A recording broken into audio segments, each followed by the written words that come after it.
Hey everyone, I'm Kirsten and I am an out boss.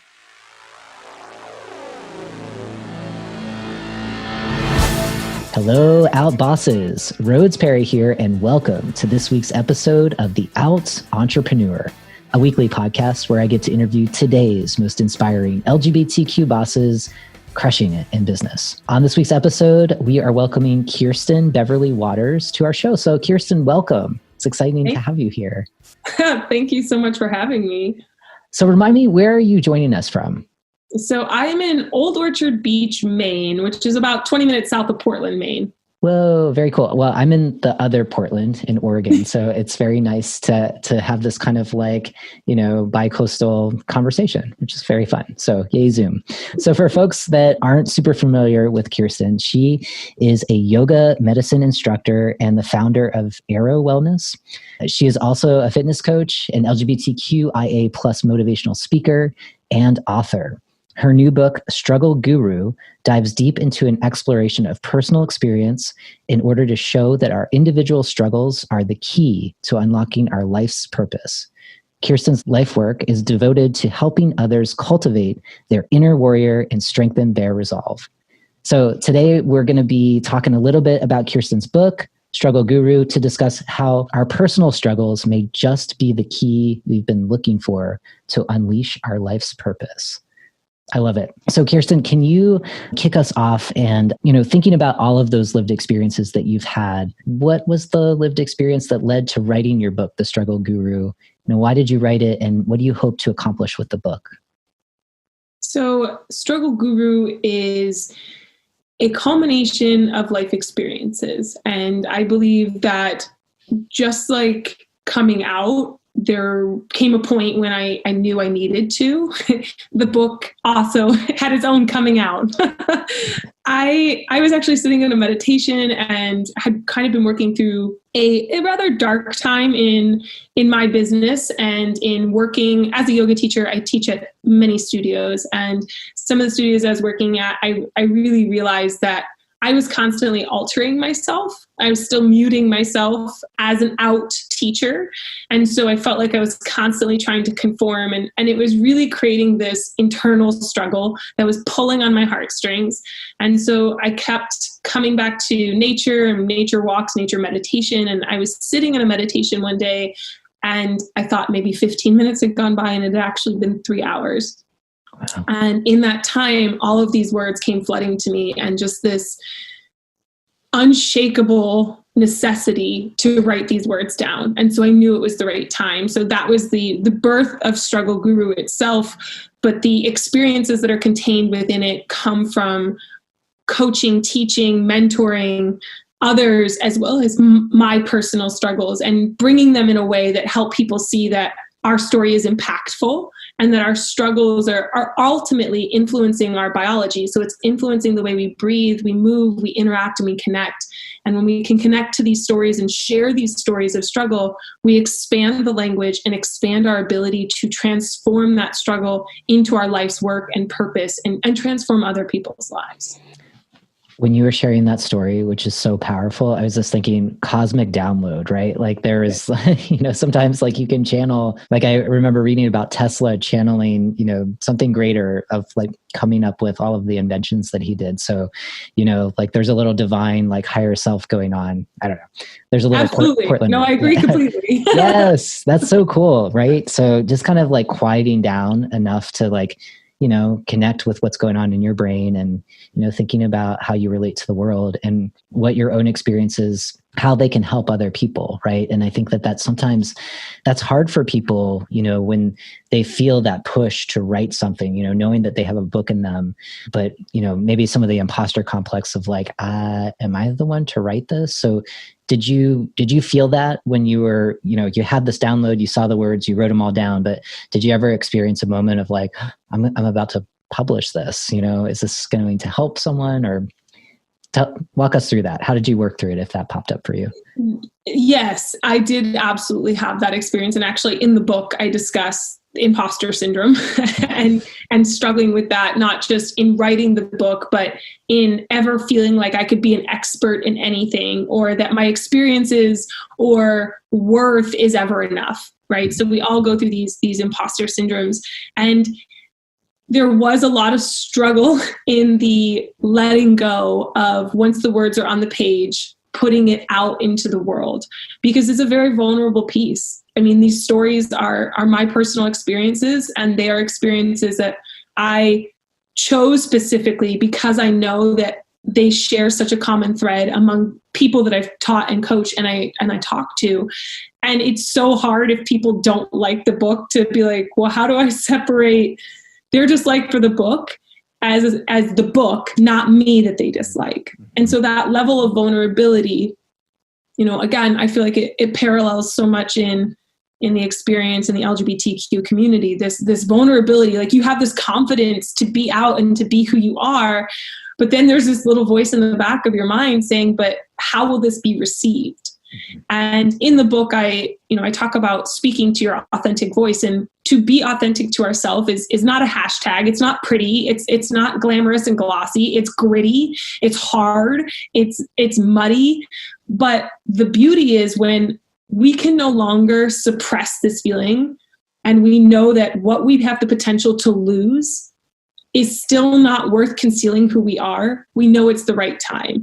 And the book, for me, as scary as it was to release it to the world, I knew that if I held on to it any longer, that the people who needed it the most, the reason that divine download was happening, I was missing the mark, and I was missing this opportunity. So, again, yoga, practicing the art of non-attachment. Yes. I was really trying to put into practice. It was like, divine download, can you actually put into practice non-attachment? And you did it, you did it. You worked through it. So congratulations. Because I know sometimes when you hit the publish button or you send off your manuscript, it's like, okay, it's out there. So one thing I wanted to ask you about is, our struggles are often things, that some of us don't want to examine or explore or ask why, largely because they bring up pain, right? And so what advice might you have for our audience to be more gentle with ourselves while still daring to examine these harder chapters of our lives? So, and then kind of what's the benefit of doing that work? Absolutely. Well, I think with any struggle, we have to see both sides of it. But what I mean by that is, yes, there's the challenging and the painful side of it, but the universe is not polar and disconnected. Everything is interconnected. So on the other end of struggle is purpose. They are tethered to one another. And much like dark and light, or sun and moon, we are tethered to these opposites. And so something that I find comforting and I try to share through meditation and trainings with individuals is, if you feel like you're in a dark place, know that you are tethered to the light, and that it is not separate from you, and that being in this point of darkness or fear or struggle, there is a line that, much like a conduit, so you think electricity moving across it, that our thoughts, our neurons are firing. And every time our neurons are firing, even if it doesn't feel good, it's connecting us and drawing the energy from the light back into this darkness. Yeah. So not being afraid of that starts with grounding ourselves in this moment and recognizing that the experience, there's a lesson there. Mm-hmm. And open ourselves up to that as a compassionate observer from the outside. So I've done it for myself, and I do it with other students that I teach. Imagine you're talking to your best friend about this struggle. See it first from that standpoint and just walk yourself through that piece. Sometimes just that articulation, like you're not talking to yourself, but that you're talking to someone you deeply love, helps you to kind of come to terms with that struggle and that pain in order to start shifting us into that opposite direction. Wow. That is very powerful. I like that. I like that exercise of challenging, because, sometimes it's easier to be, definitely, nicer to people that you love, and maybe not sharing as much of that love with yourself. So I think that's a great exercise. And also just this piece on polarities, how they are tethered to each other. And, and maybe that's like the beauty of the LGBT space that we're in, where we see things more on a spectrum. We can dare to be a little more non-binary in our thinking, some of us, right? So when I was reading through your amazing website and your bio, I mean, it's very clear you're a master of many disciplines. You're a fitness coach, a yoga medicine instructor, business owner, motivational speaker, and author. So yoga is about union, right? So involving heavy doses of balance. So how do you balance all of these different roles? And what's one thing you learned about space and time through managing these different roles?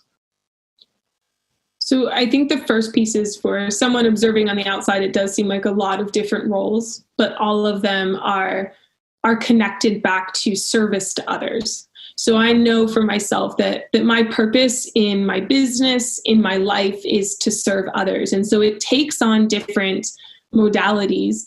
And so what I am often drawn to is scheduling out for a year, not writing out like every single moment, but what is it that I want to impact in this year? And then looking at the best ways within the modalities that I am strong at to connect with most deeply. So some years I spend more time in retreats, in-person trainings.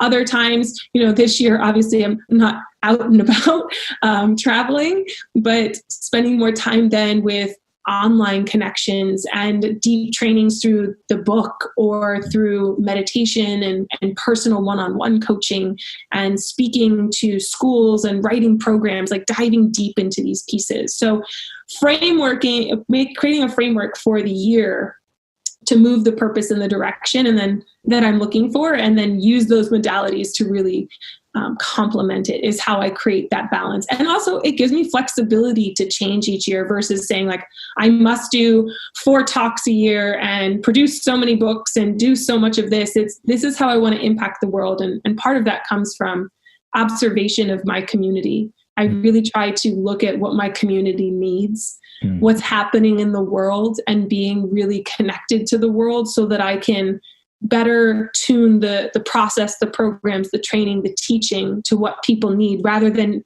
what I desire, right? Yeah. Because that's what it is to like, as an entrepreneur, we're constantly looking for what others need and being able to provide that service for them. So as you're doing that, that's really helpful to think about just kind of framing your year and having intentionality. And like a good yoga instructor, you're like, have the intention before you do the thing, like know why you're doing it, right? And so you're focusing in on servicing others, right? And through different modalities, and that shifts. What about for yourself? Like, how are you serving yourself to kind of feed yourself, to, stay on top of, the latest kind of advances in doing yoga medicine, or, and doing a new talk as a motivational speaker? Like, where do you get, how do you nourish yourself? I'm an early riser and I have always found, long before I found yoga, early mornings between 3 a.m. and 6 a.m. is very sacred times. And, in many yoga traditions, that is considered a sacred time. It's when our ego is our weakest and we're most open and attuned to what we need. So rather than letting the ego trying to direct us, like, no, you must do this, you must get a smaller waistline, or you must make this much money, I can really listen to the vibration of my energy, and I can then assess whether I need something more vigorous. So from Chinese medicine, maybe a little more yang, or something more introspective, more yin. And I certainly try to follow seasons, just like nature, because I feel very connected to nature. So seasons aren't always like, the trees don't always have leaves, right? They eventually fall. They draw inward. So I try to follow some seasons. So using those times, those early morning times, to assess what I need, focusing on a meditation and some sort of movement practice. And then I usually spend a little bit of time connecting with the news, although I have to be careful with that because the news can really bring you down, right? Yes. But just checking in, I'll do a little news search, just see what's happening, but then also looking at some of the local organizations, like what are their feeds look like on social media, on their website? What are some of the problems they're solving? And then that kind of sets the framework for my day in terms of what I can do for others, but also know what energy might be directed at me. It's really hard sometimes when you're blindsided as a teacher, like in yoga, like, I didn't realize people were so heavily impacted by X, Y, or Z, right? And then you absorb that energy, and that becomes really draining and taxing. And so I always move from this space of you have to fill your cup first. Yeah. Serve from your saucer, not from the cup. So serve from a space of abundance and overflowing, not from your bare minimum, because eventually you're looking at this empty cup like, I just need one more drop. Just one more. Yeah, I love that. Like serve from your saucer. And wow, I've read a lot about like the 4 a.m. club of people like getting up super early, and I try to carve out time in the morning, but 3 a.m. to 6 a.m. That's, I mean, it sounds like a powerful time. Like you said, like your ego is kind of turned down a bit. And to me, that might suggest there's way more creativity that can kind of pop up. When you were writing your book, or when you kind of write your talks, that's not the time that you do that? Or is it like, when is like your creative time during the day? So I feel like that fuels the creativity to go forward. But I don't try to make that a time about trying to be productive on something that I'm trying to do. That space is my time to, again, refill myself and protect this energy so that I can continue to offer a service and help other people. So I'm not saying that, certainly in meditations, like I said, things will come up for work, but I let it come in and I let it pass through. And then that really fires me up for the rest of the day. I feel charged, right? Like it's booting up for the day. Yeah. I get that. I totally get that. I want to talk more about your creative process. So, as an author, as a speaker, how do you approach it? And how does your speaking complement your writing, or vice versa? Like where do you start from? Are you like a speaker who writes, or are you someone who writes first and then you're like, okay, I've got my content to do my next TED Talk, or, yeah. I started out more as a writer. So my father passed when I was 7 years old. And when he passed, I was very, very close to him, but I became very observant to the human condition and interactions because I didn't talk. I was pretty traumatized by it. And so I became very observant. And so I had so many diaries. Oh my goodness, so many diaries. But I would like observe everything. I loved drawing leaves that were falling and seeing how kids interacted on the block. So that was my default. It's always been the writing process first. As I've gotten older, speaking is more of where I'm more the speaker who then writes. But everything honestly comes from times when I'm walking my dog.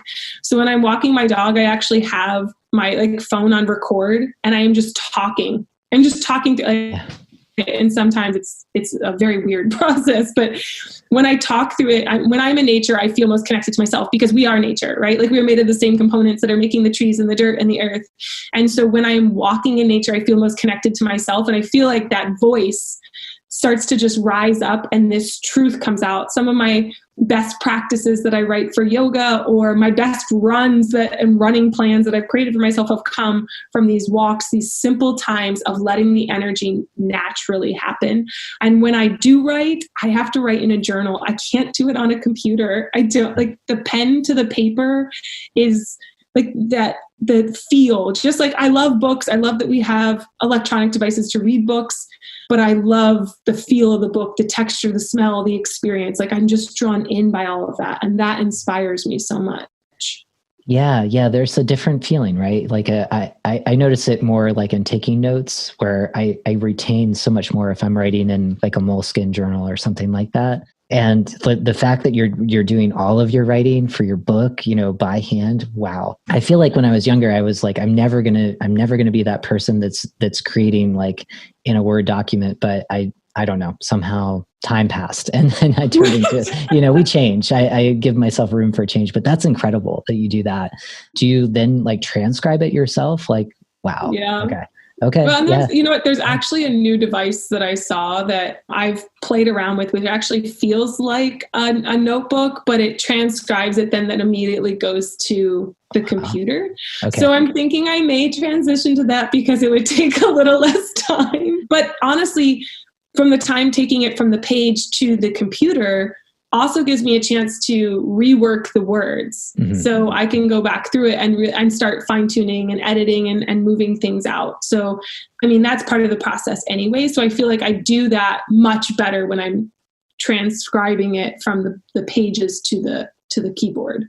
Yeah, I can see how that could be a benefit, right? Because I know, I was actually coaching someone this week, and she's like, I have a book in me and I'm ready to write it. But I find every time I open my computer, I start writing, but then I just start editing everything. And so I could see how your process of just, writing in the journal, it's just free flow, because there's not like you're going to backspace and delete and, come up with a different word. So it's almost like you're turning off the critic or the editor and just being the creator in that moment. So that's really cool. I thank you for sharing that. I really like the creative process when I'm talking to creative entrepreneurs. So hopefully that's helpful for other folks tuning in right now. For those of us who are listening, this show is for fellow LGBTQ entrepreneurs, some of whom are thinking, I want to be a motivational speaker too. So what advice would you have for folks on how you got started and the best way to get started if that is their calling? Yeah. So I got started in small spaces. I was a fitness coach to start. Yeah. So I would speak at various gyms just about different topics in health and wellness. And that kind of built the courage to explore harder topics. So I always tell people, start with a small topic that you feel really comfortable talking about to a small group. It doesn't have to be a big group. Big doesn't always mean as impactful, right? Like it's not always the numbers. And so starting small with those. And then because I was coaching at high schools, some of the high schools, I would talk to the athletic directors and say, pitch them. So I basically pitch them on some topics and things that I'm seeing happen again at the school. Like, be aware of what's going on in the community and what your expertise is that aligns with a need. Right? So what's a problem that you can solve with this talk? And so many schools are looking for ways to connect with youth and have some difficult conversations. And also, I always tell people, be authentic to your audience. Don't feel like you have to share everything about yourself, because I know sometimes that can be really challenging. I know when I first shared that I was gay on stage, I was like, did that just come out? Like, it was not prepared. And it just like I was like, and my wife, and I was like, oh, snap. That's out there to a room of high schoolers. So don't feel like you have to share all these pieces, but find that parameter of what you are comfortable with and kind of expand from there. And you'll continue to grow that network. You'll start to see spaces that you really feel comfortable in and where you want to connect. There are so many opportunities that people don't think about. Schools are a great way to start, though. Like, start with schools. They're always looking for people. If you know a coach, or gyms, facilities, things like that. Especially, I cannot emphasize this enough. In the LGBTQ+, there is such a need for your voice. Yes. So I cannot tell this. I just spoke at a conference for yoga medicine about LGBTQ inclusivity in yoga and wellness, and 37 countries, like, minds were blown. They're like, wait, what? I didn't know this. And now more people are asking me questions about, something that I wasn't necessarily actively seeking out. I was doing every day in my work, but I wasn't thinking about this platform. And so there's so many spaces, even just going to gyms, asking them, what's your policy for LGBTQ inclusivity here? Like, do you have a policy? Which starts a conversation, which may not lead you to a speaking position, but may lead you to creating programming for them, which gives you information and a base to then actually create a talk on. So there's all these different creative ways that we can get into. So leave no stone unturned, but especially right now, we're at a point in our country, especially here in the United States, that people are really examining inclusion and intersectionality. And so you have a great opportunity to share your voice. If you feel comfortable and you're ready, go for it. Truly go for it. Yes. Well, you answered my follow-up question, which was like, why should more LGBTQ folks be out there speaking? And, and the piece that you said around problem solving, so many of us are in business because we have a product or a service that exists because it's solving a problem. So that you've already got the content, and you're an LGBTQ entrepreneur, you've got a really unique way of looking at the world, living in the world, that some people just don't have proximity to even understanding your own lived experience. So do it. If you feel that fire in your belly, just try it, right? Go to a local school. Like you've got some good guidance already from Kirsten. So I thank you for that. When you're thinking about your business, where you are today, thinking of your younger self when you were just getting started, what's one thing now that you wish you knew when you first got started? Never compromise who you are just to please somebody else. I feel like you hear that in every industry, in every point in your life. And we say it's not going to happen to us, but the amount of times, especially as a person in the LGBTQ community, that I have conformed and changed and altered everything from the way I look to the way I sound to the way I present to fit somebody else's box that they're trying to shove me in. And waking up thinking, didn't I already come out? Why am I doing this to myself? And the ways that it impacted me so deeply, emotionally, personally, spiritually. So if I had one piece of advice, it's, be true to yourself and don't compromise. I know that's so easy for me to say on this side, but there are companies, businesses, organizations who want you there. It might take a little bit more work, and I know that's frustrating, but don't compromise who you are just to be liked and put into somebody else's box. It's not a good recipe for success or happiness. Yes, 100% agree. And, something you brought up earlier in our conversation was teaching at different yoga studios and feeling like you were muting some part of who you are, even though you are out, right? And so how does that translate? Is that an experience that, just impacted the way that you showed up and doing what you do best? And how did you, it sounds like you're in a better place now. So how did you work around that? Full disclosure, it's always a process, right? It absolutely is always a process. The ways in which I was compromising myself, for people who can't see me, I have short hair, I'm tall, I'm relatively muscular. And so oftentimes what happens is I walk into a studio and they're like, great, we need a power vinyasa teacher. So you can teach strength for athletes and you can only do power classes. And I'm like, well, I'm really interested in teaching meditation and yin and restorative. And they're like, they look at me like I have three heads. Yeah. And then they'll stereotype, a friend of mine who presents quote unquote more effeminate, and they're like, he wants to teach power vinyasa. And they're like, no, you're yin and meditation. But what they're saying is he's more palatable to the heterosexual cisgender middle-aged woman who is coming into this class. And I look, quote, aggressive and too harsh and abrasive. I've been asked to grow my hair out, maybe wear more feminine colors, all of these things that are really centered around stereotypes and binary structures that are concepts. They are not reality. And even down to the playlist that I had, it'd be Pride Month and people are like, where's Cher? And I'm like, okay, don't get me wrong. I do love Cher. Yeah. Cher, if you just happen on this podcast, I love you. But it has nothing to do with that.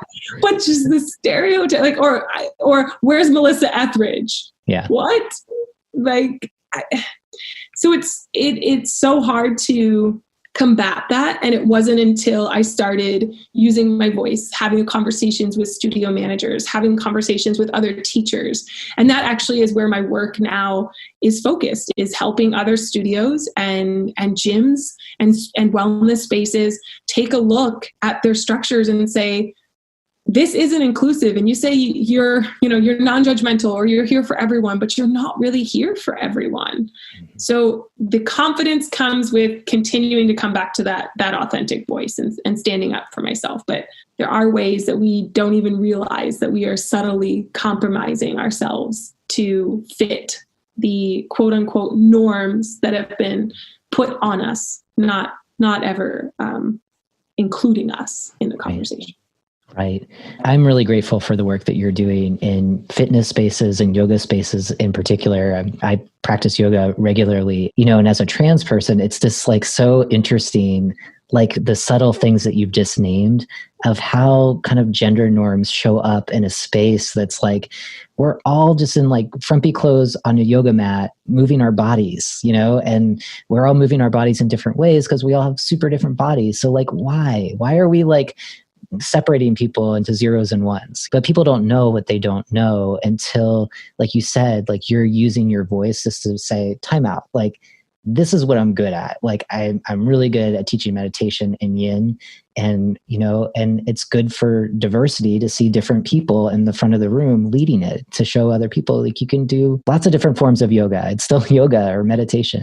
I've often spoken to studios who will tell me, oh, well, I have lots of gay instructors. And then I look at it and it usually is gay men. Mm-hmm. And my response is, but where is that diversity even within the LGBTQ plus community? Like, have you thought about a trans teacher or thought about, a lesbian or a bisexual? Like, and their response is like, well, what am I supposed to do? Ask them, like, are you bisexual? Check a box. Like, no, my point is we're obviously not spending enough time examining our community, because if we really looked at our community and it reflecting back at us, we would see that these people are everywhere. And I will get resistance again that say, well, I don't have any queer or trans people in my class. How do you know?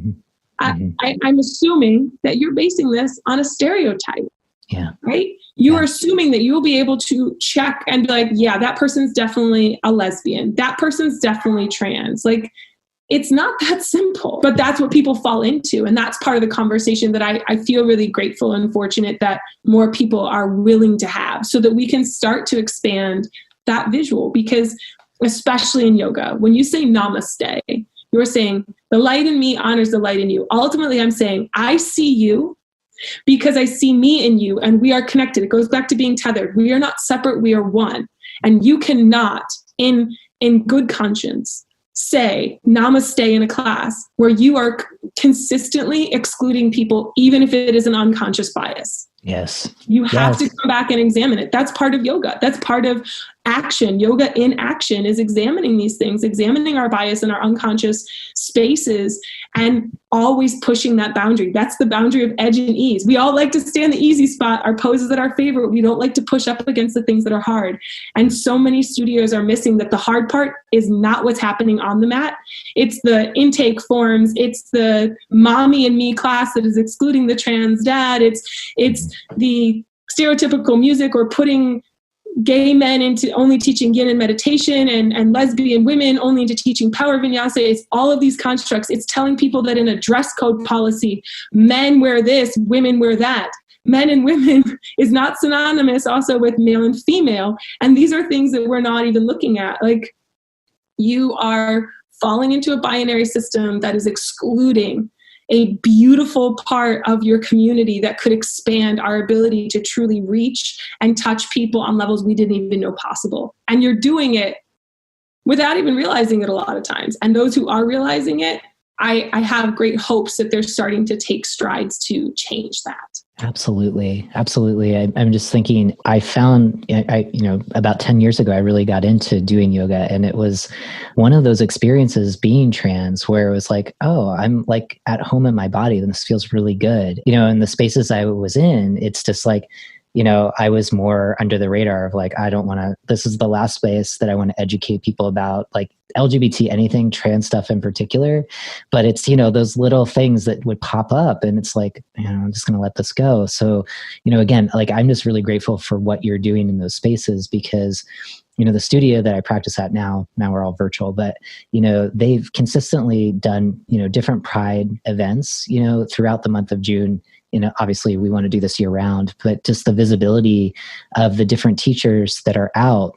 And that started a whole conversations that, the studio reconstructed, some of the gender segregated facilities. So they have all user facilities for people to dress in that like lots of people use, for different reasons. And so it's, and that not people didn't have to self-disclose, but just to see, an effort to be inclusive sparked a community conversation that, lots of great things came out of that. So the fact that you're doing that consistently every day, hopefully will inspire more LGBTQ folks in your space to yoga's huge. It's everywhere. So there's, you have a blessing of a lot of good work to be done, and, please keep going because it's super important. So on the note, like we're in LGBT land. So from your lived experiences, what do you see like being a member of the LGBTQ community that is an asset for, being a business owner that allows you to stand out, allows you to be that possibility model for other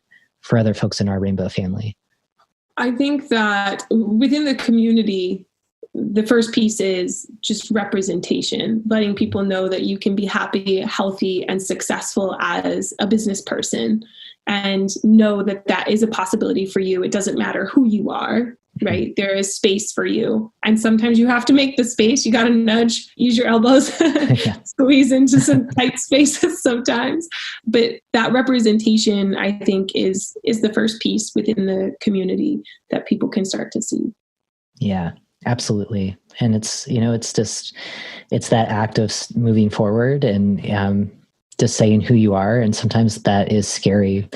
And at the same time, for you to take that act of being vulnerable, it allows other people to kind of maybe remove a mask or to take down their guard, to also be a little more real, to have like meaningful conversations instead of performing for each other, right? Thank you. That was really good advice. So 2 more questions for you. My first one is, we are in a totally different world now, than from where we were before March. And, I'm wondering, this moment that we're in, what kind of opportunities does it now present for those of us who are LGBTQ entrepreneurs?